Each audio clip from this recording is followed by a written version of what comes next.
Hello everybody, welcome back to another special episode of the Reliability Gang podcast. I've got a very special guest with me this afternoon, Mr. Dan Bridges. Hello, how you doing? How are you keeping, buddy? I'm all right, mate. Good to see you. Yeah, it is actually a while since we've actually caught up together. Too long. We've had our little kind of, not annual, but kind of quarterly get together, talking about services, what we're doing and all the rest of it. And I thought, do you know what?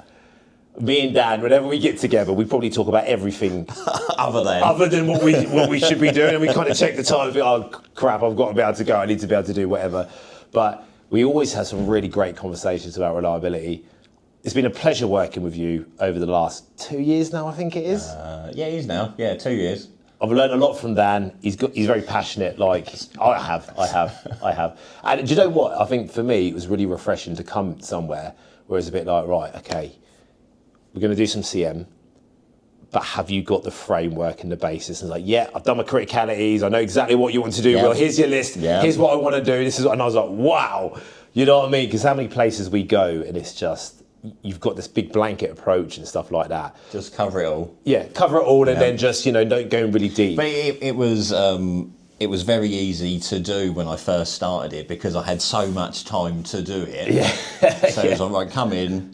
I know the kit anyway because I'm from soft drinks. So it's all soft drinks.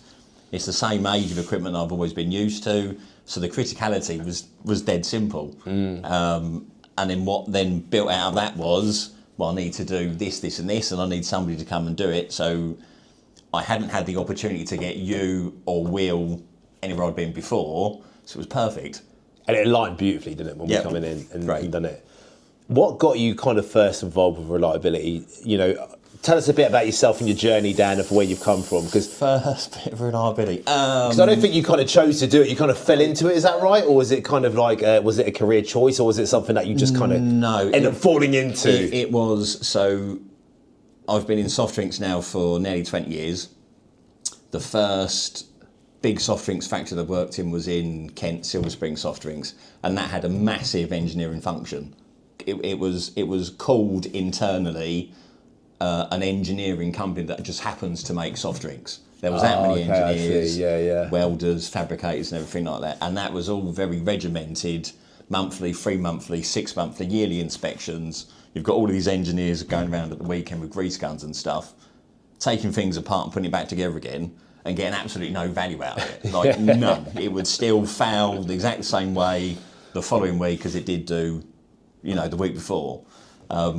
So that's where the soft drinks part come from, and where I kind of understood what engineering was. And then I went to AG Bar in Milton Keynes, and that was the first insight into actually how reliability should work how you should look after your kit. It's not about following the manuals and doing exactly do exactly what the OEM says. Show me why it's wrong. Show me why it needs this doing to it.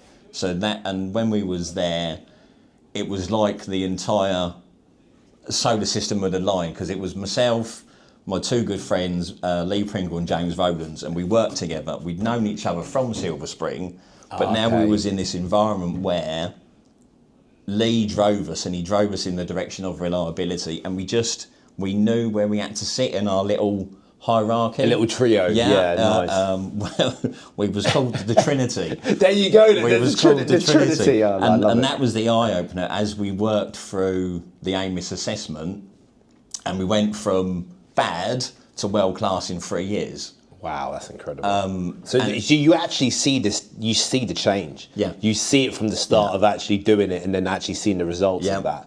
Do you know what I mean? Wow. Saw it, it was driven. We was very fortunate to have a factory manager that understood where we needed to get to, and there was just buy-in from everywhere. So it was us in Milton Keynes, and then we also pulled in the 2 Scottish factories as well. So then there's all 3 AG Bar plants striving for AMIS World Class. That's incredible. So we had the whole group in on it. It was great. So that's where it all built out from. So that's kind of like the first kind of journey where you've actually, got your stripes, really. Do you know what I mean? Because I think a lot of people can do reliability courses, but until you actually go into a place and you actually make the change, it's really difficult to see how it can actually have an impact. Mm-hmm. how important is it that you get, because obviously again, I mean, incredible journey, right? 1 to 3 years to be able to go from where you was to world class. Obviously, that's not the same journey as most places take. What does it take to get senior leadership on board? Do you know what I mean? And say, for example, you as an AG bar, say, give it a little bit of a, role play, and you didn't have, and maybe the Trinity knew what to do, right? The Trinity were there, they had the tools and you had the right mindset. But say, for example, your engineer manager or the guy at the top didn't understand that or didn't want to go with it. Does that actually stop the whole program entirely? Or is there ways you can get around it to convince them to do it? AEG Bar was one of the companies where you could do what you wanted, in effect. It was very freedom related. There was a lot of freedom. But during the process, it was understood at board level that actually this is a really, really important thing to do, and it will drive the performance, and as you say multiple times, it brings your bottom end up, so it's an absolute no-brainer. Yeah. But it's getting across the value of what concentrating on this stuff does. Do you have to speak a different language to the board? Because they don't necessarily understand the engineering practices. No, they definitely don't understand the engineering practices. Is it all practices. money that you have to speak to on the return on investment? Is that the way? That's the way they understand it, isn't it? Do you know what I mean? So I think that's another thing that we've at Maintain, we've had to have a bit of a different communication style change, because us, we're engineers, right? We love talking about engineering and all the technology and all the great stuff it can do. But now we're starting to have a different level of conversation with some directors and stuff. So now we're having to really understand how do we actually do a return on investment study? How do we actually map out to them to say, look, these are the things that are going to cost you now, but this is the unlocked potential that you have. And I think with reliability, the unlocked potential is millions. It's such a multiplier, right? And I think sometimes it's so hard for companies to see the short-term pain to be able to get over some of the stuff that needs to be done to get to the higher level of where we're at. How do we communicate with them people? Do you know what I mean? If you haven't got that language, if there's a big blockade between the two, I feel like sometimes it's like, is this ever going to change here? Because we're speaking to some customers where engineering managers want to do it. They were like you. They were like the Trinity. They're like, yeah, we know what we need to do, but Will, I can't do it because I need to be able to. Do they need to learn how to communicate better with the people above them? So what I've learned over the last 2.5 years, now I'm in the head of ops role here, is how important it is to try to pull everybody into it from the shop floor. Yeah. If you need to be able to get the shop floor motivated and involved first, and then once that, for me anyway, once that ground is kind of broken and you've got more people involved and they want to achieve it, then it just kind of naturally filters up, because then you can start saying at the SLTs and your quarterlies and 6 months and stuff that actually we're doing this and it's going really well, and you can see this in the trends of the lines. They're running better, less breakdowns, less money to spend on breakdowns, less headache as well, and exactly. the guys want to be sitting there at 4 o'clock and there's a breakdown, do they? Because that can be so demoralising, can't it? Do you know what I mean? They have to stay late. Then the company has to pay more money for overtime, and the cost overheads can be just so big with that. What I've definitely seen here is that, everyone that you talk to has a very high respect for you, and the way that you talk to people is very friendly. Do you know what I mean? And it seems like you've got a great team, the great culture here. How do you build that? Say for example, you was going into a plant where you didn't know anyone.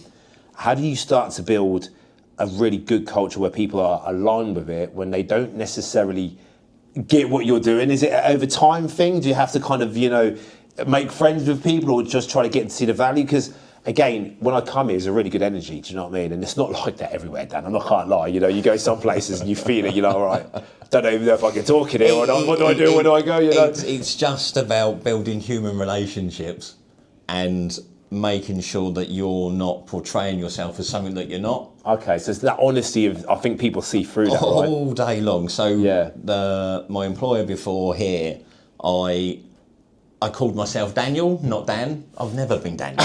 It's only my mum that calls me Daniel. Yeah, I know, unless you've been naughty or it doesn't sound right. But I try to portray this version of me that It's like was a little that bit more was- Professional. Exactly, Yeah. a bit more professional and kind of holier than thou, and it doesn't build that rapport. Being where I was before, because I didn't know the plant and the kit, it allowed me to do the criticality and to do the really in-depth work on the CMMS and put all the systems in place and things like that. But it didn't allow me to actually really drag everybody into it. So what I learned when I left there was you just got to be yourself. First and foremost, just be yourself, and then you can push. But it's very, very difficult in a company that doesn't have a lot of resource. Yeah. Incredibly difficult. So what I've also learnt here is it's about choosing your battles. Yeah. Not just going absolutely gung-ho for everything, but just slowly building. Yeah, you have to, I suppose, because I think you've been in roles as well before where they probably have had the resource or they've had the spend, they've had the money. And I think every company wants to go on the journey, right? Everybody wants to be able to improve the output of whatever it is, what reliability brings. But every company has a different roadmap, you know, and a bit like AG Bar, you know, from 0 to 3 years, that probably took quite a lot of investment, right? Massive. Probably a huge amount of money. Massive. You know, and you've got people also have to put their hands in their pocket before they see the results. Yeah. You know, and that can be really difficult to do sometimes, especially, you know, even in my business now sometimes, like when we first started coming into a bit of money, it was, oh, God, we need to buy some tools. You know, we buy a new FACOM spanner. So what value does a FACOM spanner bring? You know, we've got these nice new FACOM bags. Okay, it might look nice on site, but the reality was with it was a case of, you know, you're always having to question what you're doing and what the outcome is. And even if you're having a small business like ours, you've got to look after the pennies, because if you don't, quite quickly you find out that you're not ahead of it. So I think as well, what is really difficult for some companies to do, especially where you've got resource dependency and you're really difficult to be able to find the right people as well. But not just in terms of cash resource. It's like people resource. People resource and time, and having the people resource gives you the time. Yeah, that's it. How do you get around that though? Because I mean, most of the sites that we go to don't probably suffer from the same level of not having the people, but everyone's trying to restrict the number of people that work for them. Yep. And they're trying to now, like, again, I don't want to diss myself because we're kind of contractors, right? So I don't want to say, I mean, we work very closely with people and we do develop good partnerships and we want to become an extension of your team. But what we see a lot of time now is sites trying to really minimise their workforce, then just trying to bring contractors here and there to be able to subsidise when they need it. Yeah. But sometimes you can't retain the skill. You can't retain the knowledge of the plant. Yeah. They're not there every single day. Do they care as much, mate? We do. I'm not saying we don't. We definitely do. But not I'm saying everybody does, because you know, when you've got that little family around you, you want to do the best they can for you, don't they? How do we counteract that? Is that something that we have to say into the industry as a return on investment, or is it just going to keep getting worse and worse and worse? You know, in terms of headcount. You know, that's a hard question. The headcount piece across the board, and not just within the engineering functions, but across the entire factory that's running. Everybody's trying to take cost out, and the easiest way to take the cost out is to take the heads out. Headcount, yeah, that's what a lot of people do, isn't it? Yeah. But you have to retain as much of the knowledge on site as possible to be able to maintain any kind of output, because otherwise you can't get the output if you haven't got the knowledge, the skills that are there. Yeah, I know. In terms of engineering and being able to recruit engineers and retain engineers, I've been told since 1996 that there's a shortage of engineers. You're going to get paid more money, there's going to be less and less, you're going to get paid more and more and more and more and more and more. And for me and what I've seen, I haven't seen a difficulty in, one, hiring an engineer, or two, retaining them. I've not. You're a good manager today. I personally haven't. Yeah, okay, interesting. And where it comes back to that human piece and building teams and rapport and being able to talk to other people, it's the human approach again in terms of trying to get an engineer. Yeah, I suppose as well, I think for even engineers as well, if they can feel a part of something, you know, because I go to a lot of places as well, and I'd say a high percentage of places, a lot of engineers are quite frustrated and a little bit, you know, and I think it's time over time this happening. I don't think everybody is just, I don't want to be here.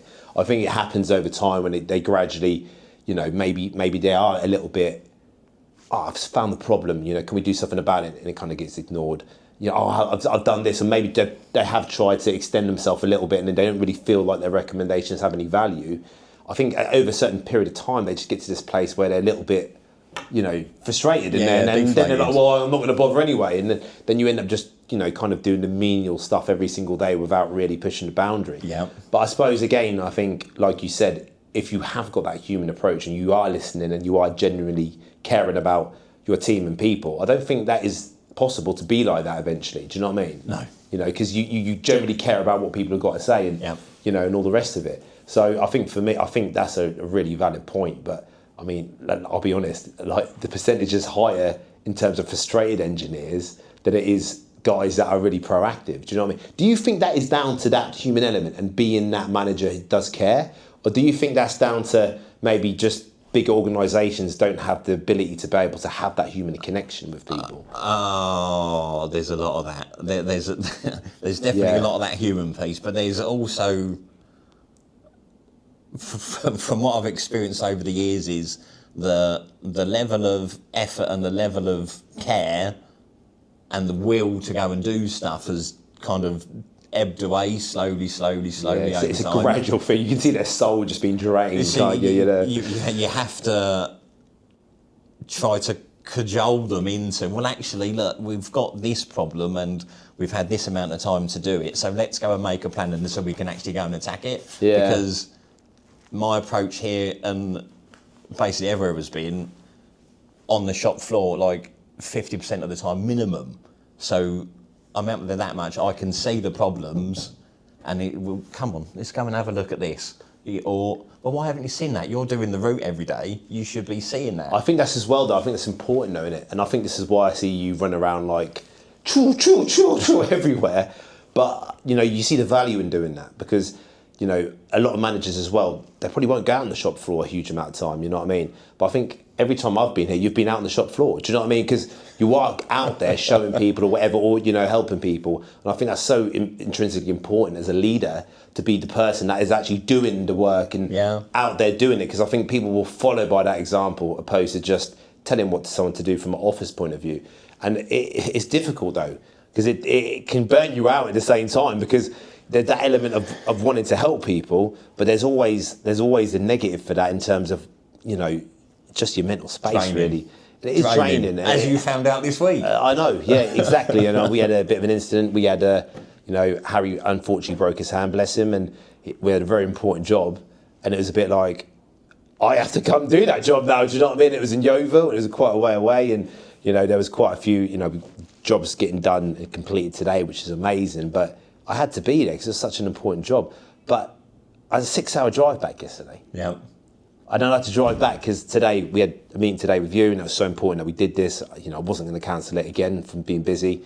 Do you know what I mean? I had a meeting this morning as well, which is a really important one. It's just like, I had to do, you just have to do, you know what I mean? You have to do. You just have to do it. Yeah. And it's hard though as well, because, you know, you try to explain to your missus and your kids while you're away, and, you know, and they don't want you to be away, but then it's really weird because, I don't know about you, and I think you're probably the same as me, you've got this thing that you just love.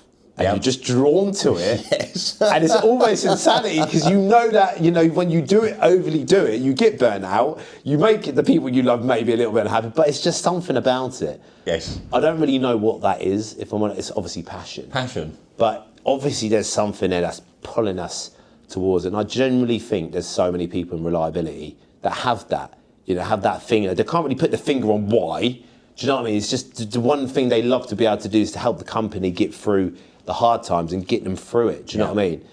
Do we need more engineers like that? Yes. I don't think we've got, I think there is a lack of engineers, I do, but I think there's more of a lack of that passion. There's more of that lack of wanting to be able to do more without really explaining why. There's more of that. And, you know, for us, we do the podcast and stuff like this. It's great to get you on here, show you as well to everyone, and get your passion out there and all the rest of it. But how do we start to really inspire this younger generation of engineers that are coming through? Because I'll be honest now, we ain't doing enough, mate. Oh, you look at schools, you look at really what's going on in schools and stuff, and the curriculum hasn't changed a massive amount. You know, I see what my son's doing and stuff. there's no real engineering even from an early level, is there? Do you know what I mean? Really, in terms of what it is. Okay, there's some science and bits and bobs, but people really don't really see engineering until at least they get to college ages, and then after that, you go to college. Then you're just learning how to fix things. There's no reliability. There's like I come across this when I was like 24. It's like, how many years can I have been ahead of the game? You know what I mean? And then I had to build a business in it. Then I really learned. I was like, oh my God, this is what it's about. You know what I mean? So like, there clearly is, at entry level, there's not enough being done. Is there, mate? I think it comes from parents and schools and colleges and universities. Their need to give a person a certificate that says, yeah, you can go and do that. That's what you're qualified at. You can go and do that. Well, I'm absolutely of the opinion of you don't actually need that bit of paper. I know. We've got so conditioned, haven't we? You can just do targeted courses to bring your skill levels up in either the bits that you're really interested in and just push for that, which is where your passion comes from, or the bits where you think that you're weak. And it takes engineering managers and hiring managers and all these other people in the big companies and stuff, that when they take these young lads and get young girls on, instead of saying, right, you're going to go and do 3, 4, 5 years and you're going to get this certificate at the end of it, well, why don't we come and get you on the job? You work with the most experienced person that we've got on shift. They'll mould you, you'll learn from them, and then we can pick and choose as to what courses you want to do after that. Oh, yeah, I think the whole approach of degrees and HNCs and all that, it's just so regimented. It is regimented, and it's I not agree. regimented out there. It's not. It's like almost they're preparing us for something that's not reality when we actually get into the working life, is it? You know, and it's so true in it. You go to school and you've got, even at school, it's like, oh, what grades are you going to get? And the pressure put on people with exams. I remember Will Crane was teaching some VA level 1 for a site. They did some private courses. And there was a couple of the students that were so nervous for the exam. Whether they was going to pass or fail. They were bricking it. And you know, for me, I've never really had that with exams. I've always been quite good. But I've one of our lads, Tom up north, he's a great engineer. And he can do vibration. I've seen him do it. But when it comes to doing the exam, just so he's got a piece of paper to say it, the exams, he hates it. He gets very flustered and whatever. And I think there's this pressure that we've got in society to be able to say, yes, I am this, I'm level 2, I'm level 3. And we've got these labels that essentially doesn't actually represent how we do the job. Do you know what I mean? And I do agree with you, mate. I do think that needs to change. Because until we change that narrative, it's always going to be the same. And we're always going to keep experiencing the same problem. Do you know what I mean? So I've got a young engineer, Ali. He went to college and he did level 3, I think it was, mechanical engineering. And he couldn't get a job afterwards. So he ended up working in the process plant here. And then I took him out of the process and brought him into engineering. And over the course of the last 3 years, we've done exactly what I've said. Do you want to go and do college work? Or, for me personally, I said to Ali, I think we should put individual courses in as to what you want to do and build you up that way. And he's phenomenal. He's a great engineer. That's a great idea, by the way, just like picking out the things as well. Because I think every company falls into the trap of doing it the conventional way, because that's kind of always where it's been done. But even with us as well now, we've started to not do that exactly the way that you've said it. But with there's quite wide condition monitors. There's lots of different services that we offer, from vibration, from thermal imaging, from ultrasound to now motor current signature analysis, new technologies. But what you'll find is that certain people will really like a certain subject. Yeah. And they'll be like, oh, I really like this. And you'll see little signs of it when they use the equipment or whatever, and they'll be like, oh, Will, I really enjoyed that, or I really enjoyed the survey. Again, another one, OGI surveys, we've got a guy that really loves finding leaks and leak detection, because he sees the value when he finds it. And I think it's not even the process of it. I think what he loves is the reaction from the customer when he finds something. Do you know what I mean? So he's very goals driven on that way. Yeah. And, vibration could be a little bit more subjective, right? You have to test the asset, and you have to do the analysis, and then you have to then say, right, this is what it is. Whereas when you see it instant, like thermal imaging, you see, okay, 120 degrees in the panel on the contact. You're like, oh, brilliant, I found it. It's a little bit more instant. But I've got guys that are very different in that way, where some really like the instant kind of results. But that's where the thermal imaging and the OGI comes in really handy, right? Because you can visually see the leak or the defect. With vibrations, a little bit analytical. And I've got some analytical guys that love the problem solving of it. They get really like, look at, they're like solving the puzzle. You see him getting really into it, like Will Crane, shout out to Will. He's really like that. He really loves just diving in. And sometimes he likes solving the problem so much, he doesn't even get to the outcome. Like, right, Will, what's the outcome, mate? We need to, great, you found the problem, mate, but we need to, put it in the report and, me and him being polar opposites, You see that when you meet other Will. Yeah, you see that's how he works. Very calculated. His brain works in binary. That's kind of the running joke. But what I love about that is that we have, even 10 people at Maintain, and you obviously manage a lot more people than that, but each and every single one has a different character and a different way of learning. And some guys, really love to read a manual. Like Will loves to read a manual because that's how he was taught, But then I've got Brandon, for example. We've got these new meta glasses, and I did some SOPs with the OGI camera, and he loved it. He said, Will, that one video has given me, I know exactly how to use it. And I was like, what a great idea. So now what we're doing is like being quite clever in the sense that we need to use different techniques to communicate with different people. You do, absolutely. But you've got to know them first, in your Dan. Like you said with the human part. There's a range of, well, I'm sure there's lots of ways to do it, but there's a range of questions that you can ask people at interview stage to find out how they learn. Ah, okay. Because then you can score it to understand what they're learning. So what questions would you ask them to be able to understand that? I would have to go and get the little book out. Yeah, so there's a proper process to that. Yeah. Have you heard of disc profiling? Yes. It's very similar to, and again, that's something that hugely opened my eyes. Because I thought generally people, because I'm quite excitable, right? And I could probably tell you're quite similar to me in terms of the profiling. We've been maybe quite a high eye. Do you know what I mean? You will probably, profile very similarly. I can see it. But I'm really excitable. And what really frustrates me is when I've got a great idea and someone's like, yeah, it's quite cool. I'm like, what? What do you mean it's cool? Why are you not excited? Why are you not excited? and I noticed that and I thought, is he being funny with me? Or is he, do you know what I mean? But then when I started to understand profiling, someone who's on the opposite end of that spectrum, who's a high C, who likes all the data, they don't get excited in the same way. No, they don't. So it's like, I started to realise, oh no, it's not he doesn't like me or hates me, it's just who he is. And when you start to realise that, your conversation style with everyone really changes because it opens your eyes up to a perception that it's not you that's always the problem. It's just you're different in the way that you communicate. And I think to be like managing anyone, you really need to understand who you're dealing with, don't you? Do you know what I mean? And sometimes I forget that, okay, I'm speaking to a slightly different profile and I have to remind myself to sometimes slow down a little bit and maybe not be so excitable because they're not going to be able to mirror that energy. Do you do the same with your guys? Do you have a bit of an idea of kind of like where they are at and how to get the best out of them? I suppose it's more difficult when you've got more people to look after. Not to the level of depth of doing a disc profile, but just being able to understand what feedback they're giving you. Yeah, and how they respond, right? Yeah. Oh, yeah, no, I shouldn't have said that. Yeah, crap, there's a bit of a deadly silence. I asked them to do that, why haven't they done it? Well, hang on, I didn't actually say what they needed to hear to be able to go and do it. 100%, mate. Moving on to kind of predictive technologies and stuff like that. Obviously, we've done some vibration analysis here and you understand the value of it. You've obviously seen it in previous companies.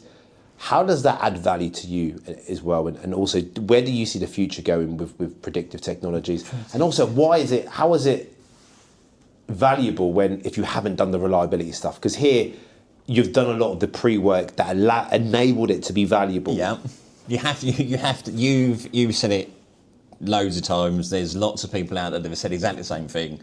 You have to do the groundwork first. It's utterly pointless just going out there and throwing a sensor on every single asset, every single motor. We're going to do VA on this every single month and we're going to get a team in and they're going to do it every day. Really? Who's going to sit there and go through all of that data? They're not. So when you talk about predictive technology, and there was a whole raft of Industry 4.0 and... Do you think that was a bit of a fad though at the time? Industry 4.0 I think it was, and wasn't it? digital twins. It was a marketing scheme, was it not? Come on, all you're doing is selling the wireless vibration sensor.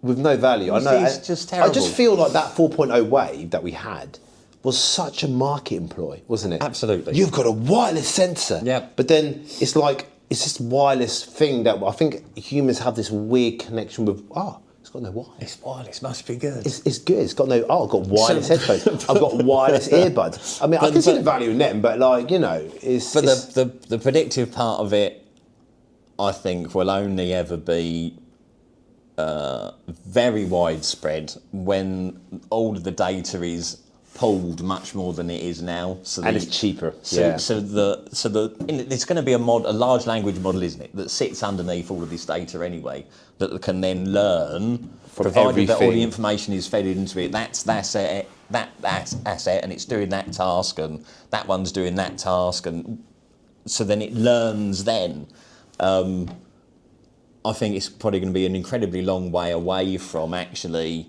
your average factory like us being able to say, yeah, we're going to do predictive now, because we can't. Yeah, you're right. We're not there yet, are we? It's not there yet. I mean, there are companies now that are embedding it into their machinery, but it's at the price point of it's only ever going to be, your top footsie companies that can actually afford to buy that kit to be able to do it. Yeah, and it also will take a long time to fill these companies are already getting the value out of the technology and the value out of the vibration anyway. How much extra value does it get when you're already at the top of the tree? Do you know what I mean? Like, is it really going to... So is this whole AI revolution where all the machines are learning, when your failure rates are down anyway and your OEE is absolutely smashed because you've done the defect elimination. Yeah. And this is another thing I think a lot of people are going down a bit of a rabbit hole. We want to focus on understanding when a machine's going to fail, but where's the money in actually eliminating the defects so they don't even fail in the first place? Yep. Do you know what I mean? Very so true. we're like, oh my God, we're going to have this complete AI model and everything's going to be under it. It's going to see all the process stuff and it's like, well, why don't we just eliminate it? I think, and everyone's looking around and like, well, that doesn't make any money though, does it, Will? I think the fundamental driver for that within business currently is to be able to remove as much of the workforce as possible off the factory floor. China, loads of cobots doing jobs that ordinarily a human would do, especially in this kind of industry. I mean, we see it now all the time. Cobots, dark factories, the only way that's ever going to work 100% is with that level of AI underneath it. Yeah, that's it. That's where the value comes with the AI model. But you're right. I mean, I was in Germany last week, actually, and the self kind of palletizers, and obviously all of these were driven before. The site's just gone over a huge renovation, and it's like I'm in the factory of tomorrow. You've got all of these palletizers where that generally could probably be about 30, 40 people driving these trucks. Yeah, AGVs, LGVs. And I think we are heading towards that revolution, aren't we, a little bit, where we are seeing technology actually replace these people, aren't we? Do you know what I mean? How quick do you think it is until it really has an impact? Or are we already there yet? In Europe, probably easily a decade away. I would say easily a decade away before we get to the level that China are at now. Yeah, because they're well ahead, aren't they? How many years do you think they're ahead? 10 years. Do you think they're a decade ahead? Easily. Jesus. Yeah, that's mad, isn't it? They have to be. That's crazy.